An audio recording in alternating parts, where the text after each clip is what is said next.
Coronavirus atau lebih dikenali dengan nama COVID-19 bukan sahaja mencecaskan Malaysia, namun seluruh dunia. Bukan hanya terjejas dalam sektor ekonomi negara, bahkan sistem pendidikan di Malaysia juga turut terjejas.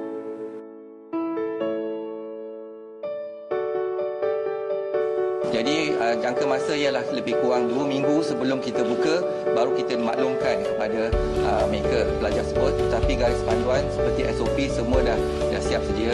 Dan bila saya melihat pada pelaksanaan itu, jadi saya yakin dengan sendiri, saya yakin dengan kemampuan SOP yang ada, dapat kita membendung penularan jangkitan.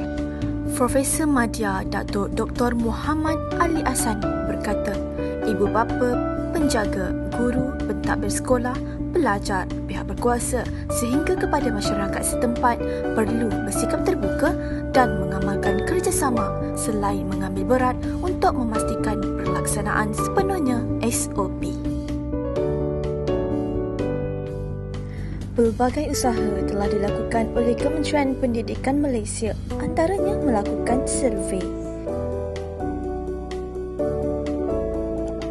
Menteri Kanan Pendidikan Dr. Razi Jidin berkata, pembukaan semula sekolah untuk murid kelas peperiksaan awam iaitu SPM, SVM, STPM dan STAM serta peperiksaan antarabangsa yang setara bagi seluruh negara adalah hari Rabu 24 Jun 2020.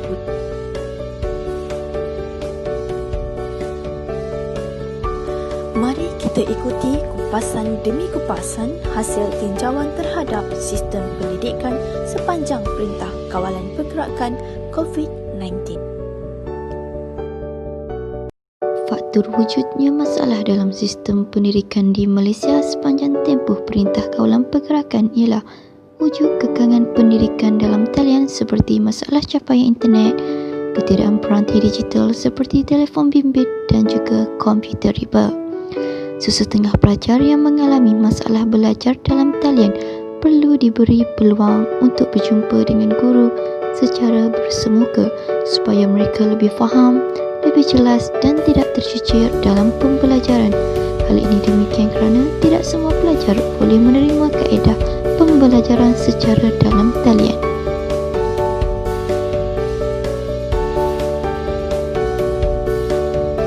Penularan wabak COVID-19 memberi kesan kepada pelbagai sektor termasuk juga sektor pendidikan. Kebanyakan negara telah mengarahkan penutupan sementara institusi pendidikan sebagai sebahagian daripada langkah-langkah untuk membendung penyebaran wabak COVID-19.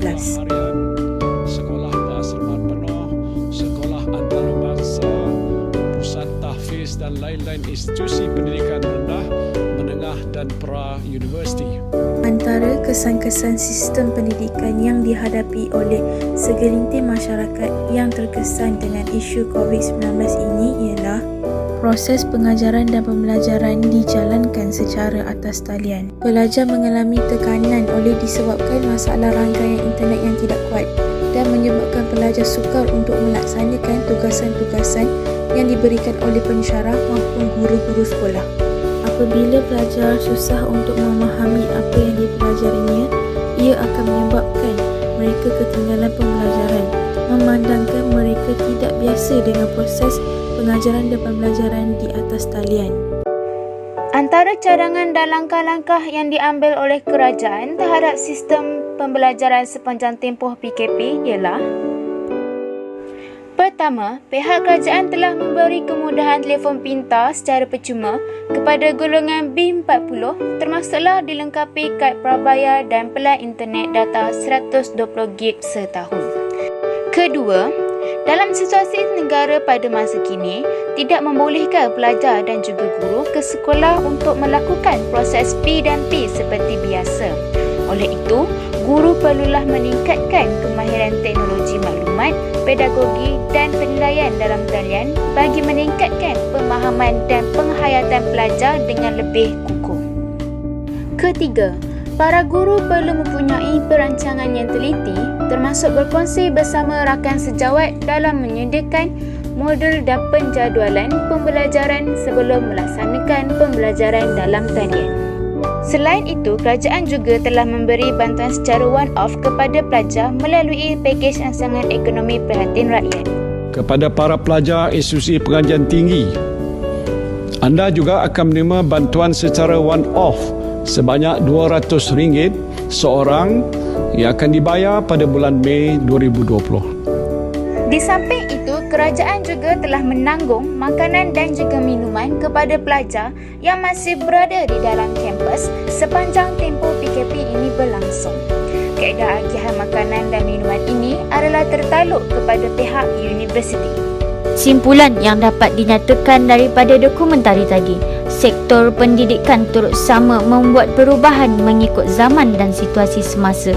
Mungkin pada masa akan datang sekalipun, pendidikan digital akan menjadi sangat penting.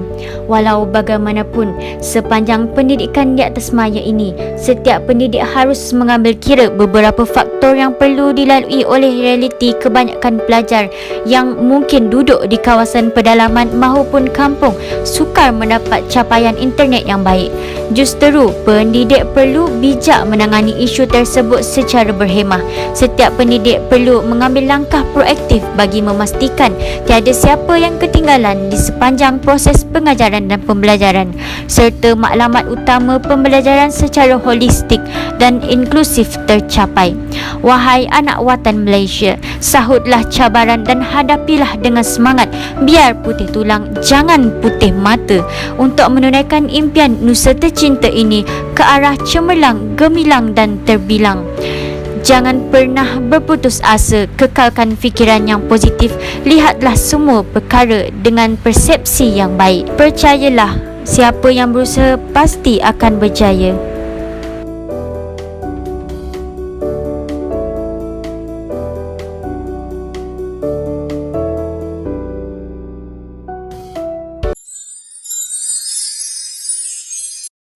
Hai, Assalamualaikum. Nama saya Happy Mahini binti Yaakob, nombor matrik 4192002261. Baiklah, refleksi yang saya dapat dalam video dokumentari kami dapat saya simpulkan dalam satu peribahasa, iaitu di mana ada kemahuan, di situ ada jalan.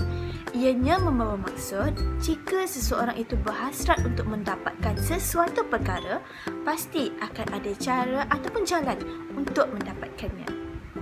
Baiklah, jika dikaitkan dengan isu COVID-19 di Malaysia, sememangnya sistem pendidikan juga turut terjejas. Namun itu tidak pernah menjadi alasan untuk kita, kerana sekiranya kita ingin berjaya, pasti kita akan mencari jalan walau bagaimana susah sekalipun untuk mendapatkannya. Dari itu, jangan pernah mengalah, jangan pernah mengeluh dengan isu ataupun keadaan yang semasa sekarang. Baiklah, sekian daripada saya. Terima kasih.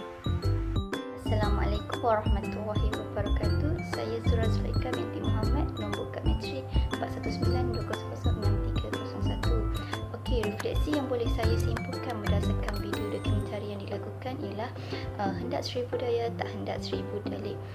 Ini kerana pandemik COVID-19 ini bukan sahaja menjejaskan ekonomi negara, tetapi ini juga menjejaskan dalam bidang pendidikan. Okey, jika seseorang pelajar itu mengalami masalah capaian internet yang slow, mereka seharusnya mencari alternatif lain bagaimana untuk mengatasi masalah tersebut. Ini kerana setiap masalah yang berlaku akan ada jalan penyelesaian. Jadi mereka harus berusaha bagaimana untuk menghadiri kelas secara dalam talian dan membuat tugasan yang diberikan oleh pensyarah. Okey, sekian, terima kasih. Assalamualaikum dan selamat sejahtera kepada pensyarah dan juga rakan-rakan sekalian. Nama saya Farisha Nurliana binti Azimi, nombor matrik 4192001691. Daripada rakaman video yang telah ditayangkan sebentar tadi, dapat saya ringkaskan di sini, kita sebagai mahasiswa dan mahasiswi tidak boleh menyimpan perasaan untuk cakap mengalah, untuk mudah berputus asa. Seperti mana yang telah kita ketahui, dunia telah mengalami satu ancaman yang serius, iaitu wabak coronavirus. Oleh disebabkan wabak coronavirus ini, kita tidak dibenarkan untuk berada dalam kawasan institusi pengajian dan diperintahkan untuk berada di rumah. Walau apapun jua bentuk ujian dan dugaan yang telah kita hadapi, kita hendaklah sentiasa menerima ujian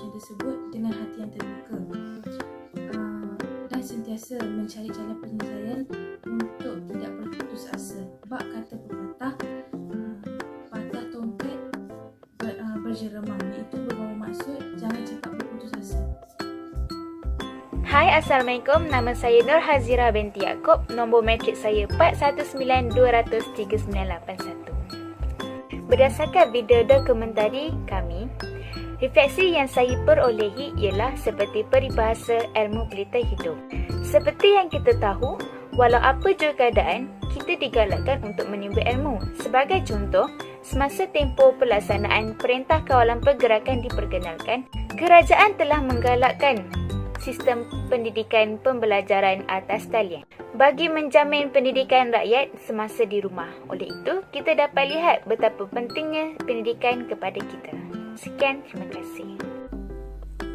Saya Syafana binti Mustafa bernombor matrik kad 4192006751. Daripada video yang telah dipaparkan tadi, dapat saya berikan sedikit refleksi di sini bahawa kita sebagai seorang mahasiswa dan mahasiswi perlu sentiasa bijak dalam menguruskan diri dalam apa jua situasi. Seperti yang kita semua sedia maklum, sepanjang tempoh Perintah Kawalan Pergerakan, kita mula belajar secara atas talian. Seperti kata pepatah, alah bisa tegal biasa. Mungkin pada mulanya kita merasakan bahawa belajar secara atas talian itu sukar untuk dilakukan kerana ia bukanlah kebiasaan kita. Tetapi apabila kita sudah mula bijak dalam menguruskan diri kita dalam situasi tersebut, perkara tersebut akan jadi mudah. Jangan kita jadikan ia sebagai satu alasan untuk kita mudah berputus asa dalam mencari ilmu pengetahuan. Kerana ilmu pengetahuan adalah pencarian sepanjang hayat. Itu sahaja daripada saya. Sekian, terima kasih. I can't forget the day we met. Your eyes so blue, me piercing through.